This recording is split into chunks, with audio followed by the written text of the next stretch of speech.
मंदिर जाने के एक नहीं अनेक अनेक है लाभ। प्रतिदिन पूजा करने से मिलते हैं यह 36 लाभ। अक्सर देखा गया है कि लोग रोजाना मंदिर जाना पसंद करते हैं। कुछ अपने मन को शांत करने के लिए तो कुछ भगवान की पूजा करने के लिए जाते हैं। बता दें कि मंदिर का अर्थ होता है मन से दूर कोई स्थान। ऐसे में कुछ देर आंख बंद करके मौन रखना बेहद लाभदायक होता है। लोग मंदिर के पीछे छिपे विज्ञान और आध्यात्म को नहीं जानते हैं। सुबह सुबह मंदिर जाने से कई लाभ होते हैं। व्यस्त जीवन शैली की वजह से लोग मंदिर नहीं जा पाते हैं। ऐसे में लोगों ने अपने घर के अंदर ही एक छोटा सा मंदिर बना लिया है।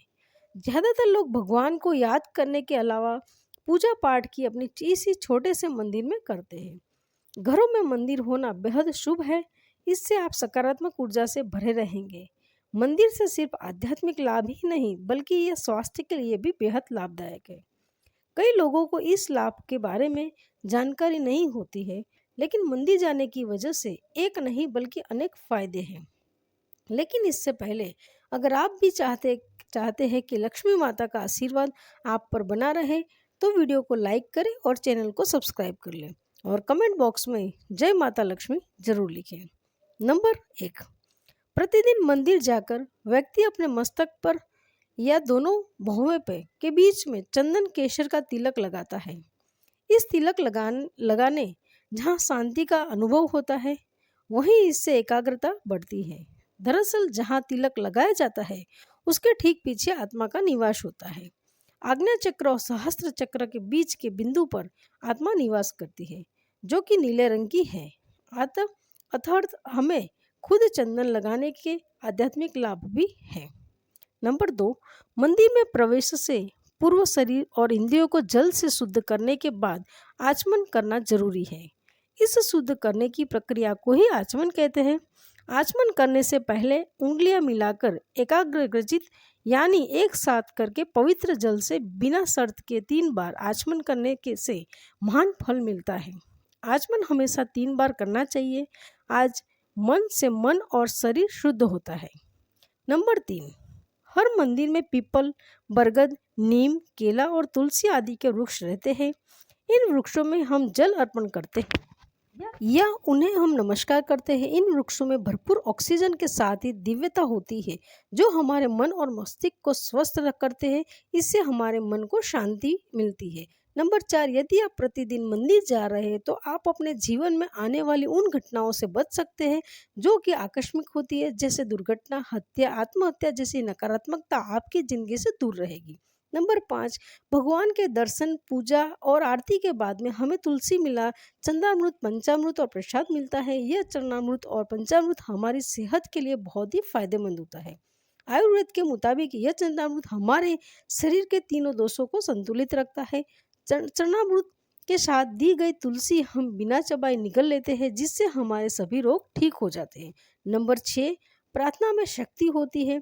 प्रार्थना करने वाला व्यक्ति मंदिर के माध्यम से जुड़कर अपनी बात ईश्वर या देवी शक्ति तक पहुंचा सकता है। देखता सुनने और देखने वाले हैं। प्रतिदिन की जा रही प्रार्थना का देवताओं पर असर होने लगता है। मानसिक या वाचिक प्रार्थना की ध्वनि आकाश में चली जाती है। प्रार्थना के साथ यदि आपका मन सच्चा और निर्दोष है तो जल्द ही सुनवाई होगी, और यदि आप धर्म के मार्ग पर नहीं है तो प्रकृति भी आपकी प्रार्थना नहीं सुनेगी। प्रार्थना का दूसरा पहलू यह कि प्रार्थना करने से मन में विश्वास और सकारात्मक भाव जागृत होते हैं जो जीवन के विकास और सफलता के अत्यंत जरूरी है। नंबर 7, आरती के बाद में शंख बजाया जाता है जो श्रद्धालुओं के लिए बहुत ही सुखदायी और स्वास्थ्यवर्धक है। शंख बजाने वाले के फेफड़े मजबूत होते हैं। नंबर 8, मंदिर जाने वाले व्यक्ति के मन में भरपूर सकारात्मकता और आध्यात्मिक बल होता है जिसके चलते उसके आसपास नकारात्मक ऊर्जा उसके पास भटकती भी नहीं है। आप इस ऊर्जा को भूत, पिशाच और या प्रेत भी कह सकते हैं। मंदिर जाने वाला भय मुक्त जीवन जीता है। नंबर 9, मंदिर में कई तरह के सुगंधित फूल अर्पित किए जाते हैं जिनकी सुगंध से मन प्रफुल्लित होकर अवसाद से मुक्ति हो जाता है। फूलों के विभिन्न रंग से अंतर्मन को शांति मिलती है। नंबर 10, मंदिर में व्यक्ति हाथ जोड़कर खड़ा रहता है। हाथ जोड़ने से जहाँ हमारे फेफड़े और हृदय को लाभ मिलता है, वहीं इससे प्रतिरोधक क्षमता का विकास भी होता है। कहते हैं कि हथेलियाँ और उंगलियों के उन बिंदुओं पर दबाव पड़ता है जो शरीर के कई अन्य अंगों से जुड़े हैं। उनसे इनसे उन अंगों में ऊर्जा का संचार होता है। नंबर 11, मंदिर में घंटी की टंकार करीब 7 सेकंड तक गूंजती है, तो जो मन मस्तिष्क से विषाद हटाकर शांति प्रदान करती है। ऐसा भी कहते हैं कि छोटी घंटी से हमारा पित्त दोष संतुलित होता है, साथ ही ध्वनि से भी बैक्टीरिया नष्ट हो जाते हैं। नंबर 12, यदि आप प्रतिदिन मंदिर जाते हैं तो आप पर किसी भी प्रकार के ग्रह और नक्षत्रों का कोई बुरा प्रभाव नहीं पड़ता है। ग्रह बाधा से आप मुक्त रहते हैं। मंगल दोष, शनि या अन्य किसी ग्रह की बाधा है, या साढ़े साती, शनि की ढैया या राहु की महादशा चल रही है, तो घबराने की जरूरत नहीं है। नंबर 13, मंदिर में कपूर और अगरबत्ती की सुगंध से एक और जहां मन और मस्तिष्क से नकारात्मक विचार हटा जाते हैं, वहीं हमारी रोग प्रतिरोधक क्षमता भी बढ़ती है। यह हमें जैविक संक्रमण से भी बचाती है। मंदिर सुगंधित रहने से बैक्टीरिया नष्ट हो जाते हैं और किसी भी प्रकार का वायरल इन्फेक्शन नहीं होता है, क्योंकि मंदिर में कपूर और धुआं होता रहता है। नंबर 14, मंदिर जाने से हमें पंचांग और तीज त्योहार की जानकारी भी मिलती है। नंबर 15, आरती या चालीसा को जपने पढ़ने से हमारा वाणी दोष भी दूर होता है। ओम के उच्चारण से हमारा चित्त एकाग्र होता है। नंबर 16, मंदिर में जाकर मंदिर के नियमों का पालन करते हैं, व्रत, उपवास और पाठ में विश्वास करते हैं, सोच समझकर आहार विहार करते हैं, तो आपको किसी भी प्रकार का रोग या बीमारी नहीं होगी। नंबर 17, आरती के बाद में देवी देवताओं, भारत माता आदि के जयघोष से आत्मविश्वास के साथ ही देशभक्ति जागृत होती है। इसी के साथ में हर मंदिर में गौ रक्षा और गौ हत्या बंद होने का संकल्प भी लिया जाता है। नंबर 18, मंदिर में दिए गए दान के अनेक लाभ होते हैं। दान से हमें कृष्णा जो नहीं रहती है और हम चीज़ों के प्रति आसक्ति नहीं पालते हैं।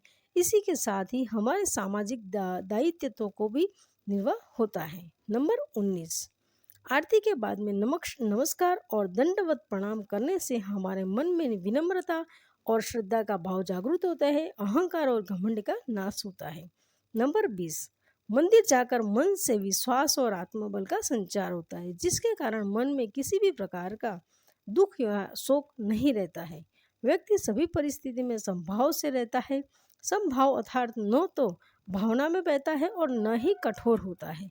हर परिस्थिति उसके लिए सामान्य होती है। नंबर 21, मंदिर में भगवान की परिक्रमा से जहाँ सेहत के लिए लाभ मिलते हैं, वहीं यह धरती के गुरुत्वाकर्षण की शक्ति से जुड़कर हमारे शरीर का तनाव निकल जाता है। इसी के साथ ही में गुमंद और उसके कलश से प्रवाहित हो रही ऊर्जा हमारे शरीर को प्रवाहित कर सकारात्मक ऊर्जा प्रदान करती है। नंबर 22, मनोकामना का दोहराना। मंदिर में जाकर जब हम अपनी मनोकामना को बार बार दोहराते हैं, तो हमें मंदिर की सकारात्मक ऊर्जा का साथ मिलता है और इससे प्रकृति सक्रिय होकर हमारी मनोकामना पूर्ण करने लग जाती है। नंबर 23, मंदिर जाने से व्यक्ति के सही और गलत को समझने की क्षमता होती है। वह किसी भी प्रकार की फालतू लड़ाई झगड़े में नहीं पड़ता है। जैसे रास्ते में पड़े पत्थर या गड्ढे को देख लेने के बाद हम अपनी गाड़ी को उससे बचाकर निकाल ले जाते हैं, उसी तरह से व्यक्ति अपनी जिंदगी को समझदारी से गड्ढों से बचा ले जाता है। नंबर 24, मंदिर जाने वाली व्यक्ति को कोई शत्रु की किसी बुरी विद्या के माध्यम से कुछ भी बिगाड़ नहीं सकता है। बहुत से व्यक्ति अपने कार्य या व्यवहार से लोगों को दुरुस्त कर देते हैं, इससे उनके शत्रु बढ़ जाते हैं। कमजोर शत्रु हमेशा सामने की लड़ाई नहीं लड़ते, वे पीठ के पीछे ऐसे कार्य करते हैं जिनको अंधविश्वास की श्रेणी में रखा जाता है। मंदिर जाने वाले लोगों को इससे कोई फर्क नहीं पड़ता है। नंबर 25, मंदिर जाने वाले व्यक्ति के जीवन में कभी ऐसे संकट नहीं आते कि वह कर्ज में डूब जाए। थोड़ा बहुत कम होता है तो कोई फर्क नहीं पड़ता है, कर्ज की सोच समझ कर ले। यदि ज़्यादा है तो उसके चुकता होने के निश्चित मंदिर से ही रास्ते निकलते हैं। मन मंदिर में विश्वास है तो इस बाधा व्यक्ति मुक्त हो जाता है। नंबर 26, आप बेरोजगार हैं या आपका व्यापार नहीं चल रहा है तो निश्चित ही आपको प्रतिदिन मंदिर जाना चाहिए, आपको जल्द ही सफलता मिलेगी। हालांकि जो प्रतिदिन मंदिर जाकर प्रार्थना और पूजा पाठ करता है उसके साथ यह समस्या नहीं रहती है। होती भी है तो वह दिमाग पर बोझ नहीं लेकर काम करता जाता है और सफल हो ही जाता है। नंबर 27, बहुत से लोगों को अनावश्यक भय और चिंता सताती रहती है जिसके कारण वे तनाव में रहने लगते हैं। तनाव में रहने की आदत भी हो जाती है जिसके चलते व्यक्ति कई तरह के रोग से भी घिर जाता है। लेकिन मंदिर जाने वाले के दिल और दिमाग में यह सब नहीं रहता है। नंबर 28, प्रतिदिन मंदिर जाने वाले के मन और मस्तिष्क में कलह या क्रोध नहीं होता है। घर के दूसरे सदस्य यदि उससे झगड़ा करते हैं या घर में गृह क्लेश हो रही है तो वह उसे समझदारी से हैंडल कर माहौल को खुशनुमा बना देते हैं।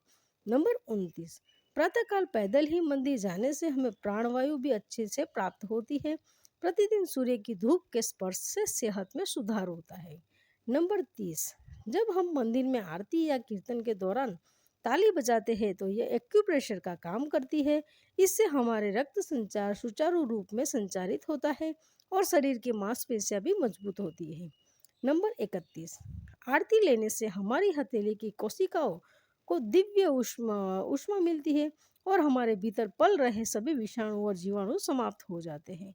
आंखों पर हथेली रखने से गर्माहट आंखों के पीछे की सूक्ष्म रक्त वाहिकाओं को खोल देती है और उनमें ज़्यादा रक्त प्रवाहित होने लगता है जिससे हमारी आंखों की ज्योति बढ़ती है। नंबर 32, मंदिर भूमि को सकारात्मक ऊर्जा का क्षेत्र माना जाता है। यह ऊर्जा भक्तों में पैर के जरिए ही प्रवेश करती है, इसीलिए हम मंदिर में अंदर नंगे पैर ही जाते हैं। नंबर 33, मंदिर जाने से हमारी सामाजिक प्रतिष्ठा बढ़ने के साथ ही जान पहचान भी बढ़ती है।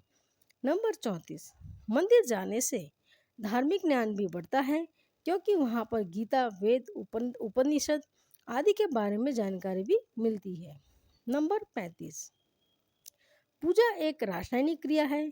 इससे मंदिर के भीतर वातावरण की पीएच वैल्यू तरल पदार्थ नापने की इकाई को जाती है जिससे व्यक्ति के पीएच वैल्यू पर असर पड़ता है। यह आयनिक क्रिया है जो शारीरिक रसायन को बदल देती है। यह क्रिया बीमारियों को ठीक करने में सहायक होती है। दवाइयों से भी यही क्रिया कराई जाती है जो मंदिर जाने से होती है। नंबर 36, मंदिर में शिखर होते हैं। शिखर की भीतरी सतह से टकरा कर ऊर्जा तरंगे व ध्वनि तरंगे व्यक्ति के ऊपर पड़ती है। यह परिवर्तित किरण तरंगे मानव शरीर आवृत्ति बनाए कर रखने में सहायक होती है। व्यक्ति का शरीर इस तरह से धीरे धीरे मंदिर के भीतरी वातावरण से सामंजस्य स्थापित कर लेता है। इस तरह मनुष्य असीम सुख का अनुभव करता है। पुराने मंदिर सभी धरती के धनात्मक पॉजिटिव ऊर्जा के केंद्र है। दोस्तों, वीडियो अच्छी लगी हो तो लाइक कीजिएगा, शेयर करें और चैनल को सब्सक्राइब कर लें। वीडियो देखने के लिए आपका धन्यवाद।